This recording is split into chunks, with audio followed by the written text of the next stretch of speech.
अस्सलाम वालेकुम dear students. High school English grammar by Wren and Martin का chapter number 8 start करने जा रहे हैं और इसका नाम है द नाउन केस। अब द नाउन केस में क्या हम पढ़ेंगे? सबसे पहले हम देखेंगे कि केस का मतलब क्या होता है।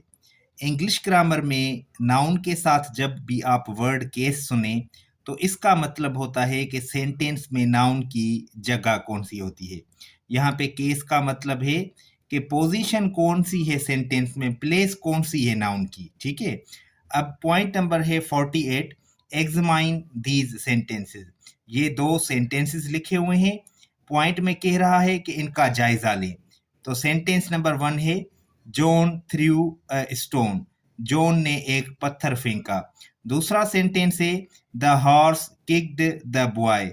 घोड़े ने लड़के को लात मारी। अब देखे इन सेंटेंस 1, ये जो पहला सेंटेंस है जॉन थ्रू अ स्टोन, इसके बारे में कह रहा है the noun John is the subject. ये जो नाउन हमने इस्तेमाल किया है जॉन, ये इस सेंटेंस का सब्जेक्ट है। मैंने आपको सब्जेक्ट के बारे में बताया था। सब्जेक्ट वो आदमी होता है या चीज होता है जिसके बारे में हम बात करते हैं। It is the answer to the question who threw a stone. ये जो सवाल है हु थ्रू अ स्टोन, इसके जवाब में हम क्या लिखेंगे? हम लिखेंगे John. Who threw a stone, तो जवाब आएगा जॉन। तो इस पॉइंट का मतलब है कि जॉन इस सेंटेंस का सब्जेक्ट है और ये हम सवाल बनाएंगे हु थ्रू अ स्टोन, तो उसके जवाब में आएगा। आगे पढ़ेंगे। The group of words through a stone is the predicate. Zone के बाद लिखा हुआ था थ्रू अ स्टोन, तो ये जो वर्ड्स का ग्रुप है इसको हम प्रेडिकेट कहते हैं।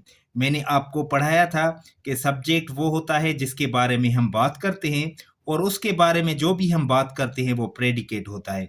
तो जोन सब्जेक्ट होगा, थ्रू अ स्टोन ये प्रेडिकेट होगा। The predicate contains the verb through. अब ये जो प्रेडिकेट है इसमें जो थ्रू वर्ड है ना, ये वर्ब है। What did John throw? John ने क्या फेंका? A stone. उसने एक पत्थर फेंका। Stone is the object which John threw. Stone object कहलाएगा जिसको जॉन ने फेंका। The noun stone is therefore called the object. और इसी तरह से जो नाउन स्टोन है उसको हम ऑब्जेक्ट कहेंगे। मैंने आपको बताया था सब्जेक्ट वो होता है जिसके बारे में हम बात करते हैं और अगर सब्जेक्ट कोई काम करता है तो उसको हम वर्ब बोलते हैं। वर्ब का असर किस चीज पे पड़ता है तो उसको हम ऑब्जेक्ट बोलते हैं। तो जॉन सब्जेक्ट है, थ्रू वर्ब है और स्टोन ये ऑब्जेक्ट है। In sentence to, sentence to कौन सा लिखा हुआ था? सेंटेंस टू लिखा हुआ था the horse kicked the boy. ठीक है, तो उसके बारे में ये पॉइंट है। In sentence two the noun horse is the subject. जो दूसरा सेंटेंस है उसमें जो नाउन हॉर्स है वो सब्जेक्ट है। It is the answer to the question, ये किस सवाल का जवाब है? Who kicked the boy. लड़के को लात किसने मारी? तो जवाब में क्या आएगा? जवाब में आएगा the horse. The noun boy is the object. और इस सेंटेंस में जो एक्शन हुआ है लात मारने का उसका असर पड़ा है बॉय पे, तो बॉय ऑब्जेक्ट है।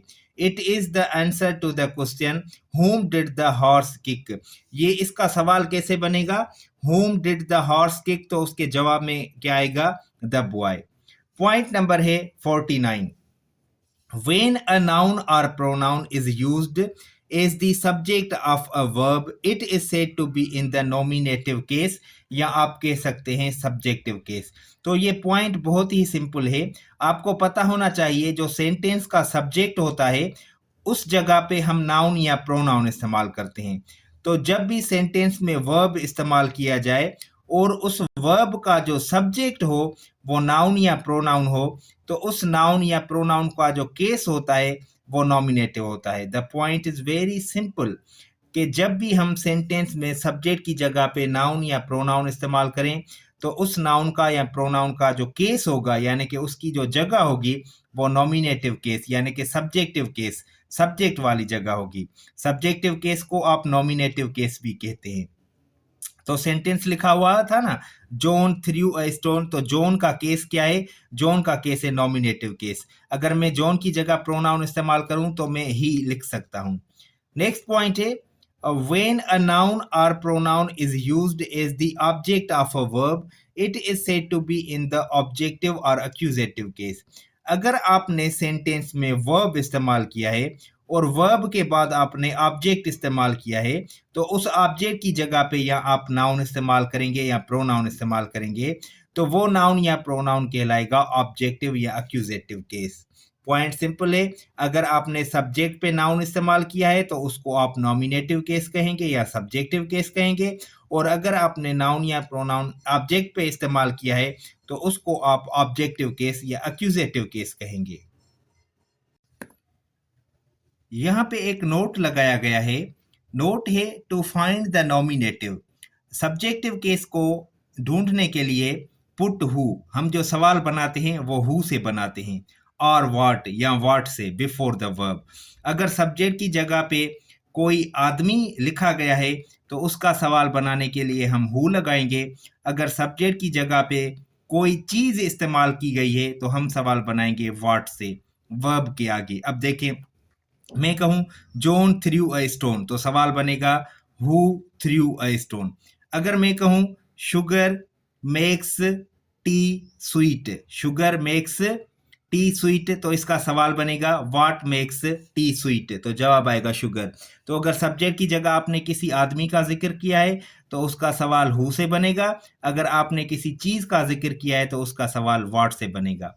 To find the accusative, objective case को ढूंढने के लिए पुट whom और what before the verb and its subject. अगर आपने ऑब्जेक्टिव केस ढूंढना है और ऑब्जेक्ट की जगह पे कोई आदमी लिखा गया है तो उसका सवाल बनाएंगे whom से, और अगर कोई चीज इस्तेमाल की गई है तो उसका सवाल बनाएंगे what से। अब देखिए, मैं सेंटेंस बता रहा हूं आपको। आई आई सा हिम, मैंने उसको देखा। आई सा हिम, हिम ऑब्जेक्ट है तो इसका सवाल बनेगा whom did I see, whom did I see, ठीक है। अगर मैं कहूं आई बॉट अ बुक, तो बुक चीज है तो इसका सवाल बनेगा what did I buy। मुझे उम्मीद है आपको ये पॉइंट समझ आ गई होगी। अगर आपने नॉमिनेटिव केस ढूंढना है और पर्सन हो तो हु से सवाल बनेगा, अगर चीज है तो व्हाट से सवाल बनेगा, और अगर आपने ऑब्जेक्टिव केस ढूंढना है, वहां पे आदमी का जिक्र है तो आप सवाल whom से बनाएंगे, अगर किसी चीज का जिक्र है तो आप सवाल व्हाट से बनाएंगे। पॉइंट नंबर 50 है, a noun which comes after a preposition is also said to be in the accusative case. देखिए, एक ऑब्जेक्ट होता है वर्ब का जो हमने स्टडी किया है, दूसरा ऑब्जेक्ट होता है प्रीपोजिशन का। जो नाउन या प्रोनाउन प्रीपोजिशन के बाद इस्तेमाल होता है उसका केस भी एक्यूजेटिव केस होता है। अब देखिए, यहाँ पे सेंटेंस लिखा हुआ है the book is on the desk, book desk पर है, मेज पर है। अब यहाँ पे एक नाउन है द बुक जो कि सेंटेंस का सब्जेक्ट है, ये नॉमिनेटिव केस है, और दूसरा नाउन है डेस्क, ये ऑन के बाद इस्तेमाल किया गया है। यहाँ पे कोई भी एक्शन वर्ब नहीं, ये एक्शन वर्ब का ऑब्जेक्ट नहीं है, ये ऑब्जेक्ट है ऑन यानी कि प्रीपोजिशन का। तो ये जो डेस्क नाउन है ना, ये भी एक्यूजेटिव केस में होगा या ऑब्जेक्टिव केस में होगा। The noun desk is in the accusative case, ये जो नाउन डेस्क है इस सेंटेंस में इसका जो केस है वो एक्यूजेटिव केस है यानी कि ऑब्जेक्टिव केस है, governed by the preposition on, जो प्रीपोजिशन ऑन के बाद इस्तेमाल किया गया है। तो इससे हमने एक बात और भी वाज़ेह हो गई कि जो ऑब्जेक्ट होते हैं ना वो दो तरह के होते हैं। एक ऑब्जेक्ट होता है एक्शन वर्ब का और दूसरा ऑब्जेक्ट होता है प्रीपोजिशन का, और दोनों जो नाउन्स होते हैं वो ऑब्जेक्टिव केस में होते हैं।